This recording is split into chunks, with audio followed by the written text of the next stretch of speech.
What's up, guys? Do you ever feel like a plastic bag drifting through the wind? What's up, guys?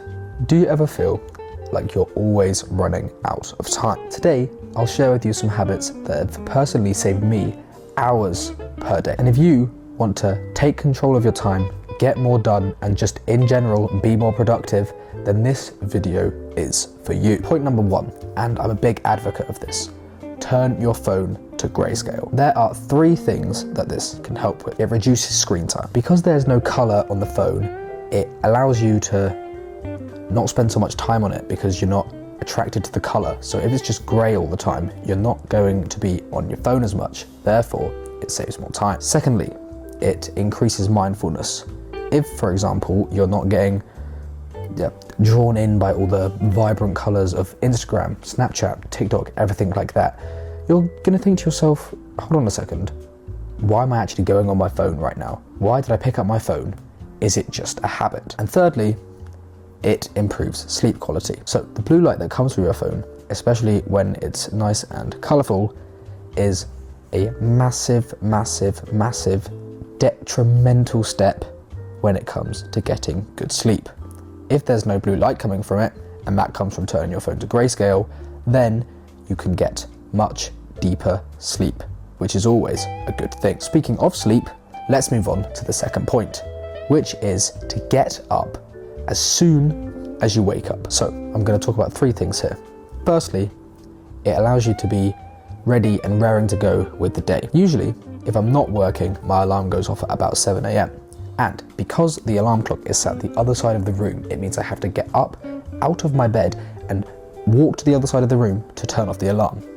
The reason that I do this is because once you're out of bed, you're much less likely to then get back into bed.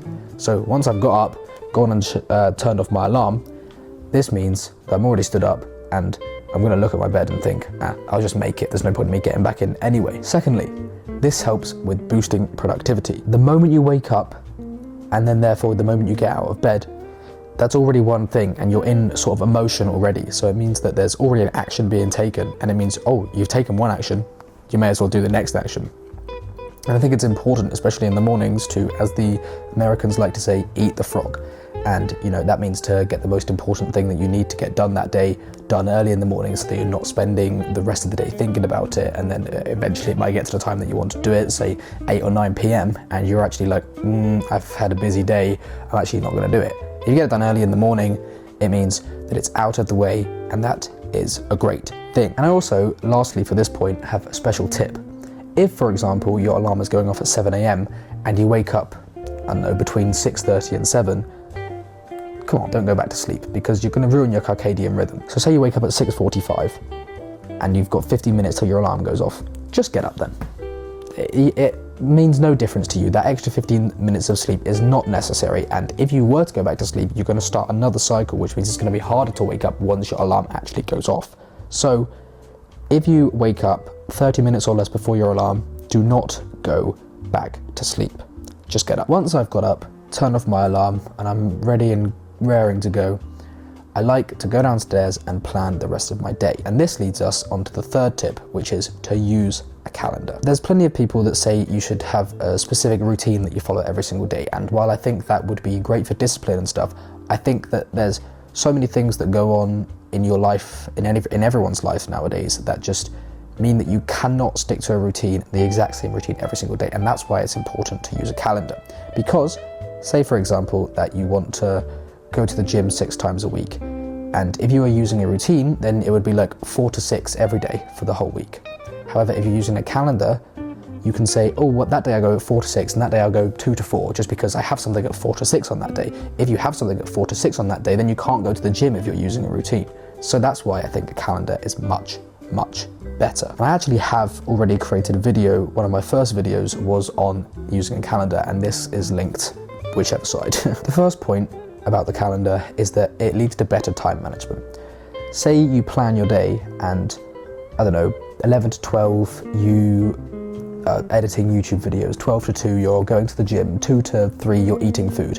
If you didn't plan this, then 11 to 12 maybe you'd edit a YouTube video, but then you'd spend, I don't know, 10-15 minutes thinking, what are you going to do next if you hadn't already have planned it? So that's why using a calendar, and specifically I like to use Google Calendar, not the Apple Calendar or Notion Calendar, for example, or Outlook, bad or anything. I just feel that Google is the most user-friendly one. And you can also use a calendar, you can also write it down with a pen and paper if you prefer, but I think using a Google one, using an online calendar is much better because you have the freedom to use it on different devices, whereas you don't have to take a notebook around, for example. But the important thing is that with a calendar, your younger self has already decided for you what you're going to do. So as long as you just stick with what your younger self has told you to do, then you're going to be in a much better position come the end of the day. The second reason that a calendar helps is that you can time block. So I have mentioned that, say, from 2 to 4 you go to the gym, or 2 to 4 you study, whatever you decide you want to do from 2 to 4.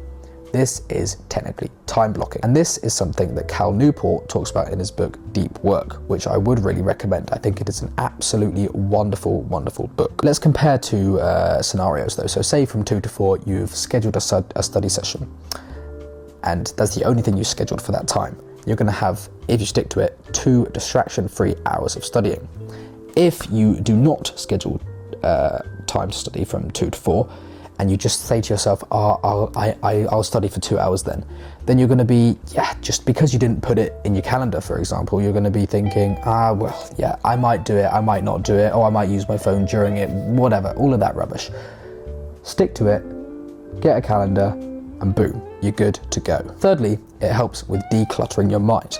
For example, say that you're in a meeting or something like that, and someone says, let's meet this day at this time. Instead of writing it down and thinking about it, whatever, you can just, boom, chuck it into your calendar and completely forget about it. And then you look the day that it comes up and you're like, I have a meeting then, whatever. You've already wrote it down, it's already done for you. You don't need to hold it in your mind. I will end the calendar tip with a little extra point as well. And this is that, say for example, you have planned the entire day with no break time, whatever, and that is, if you were to complete everything, that's 100%.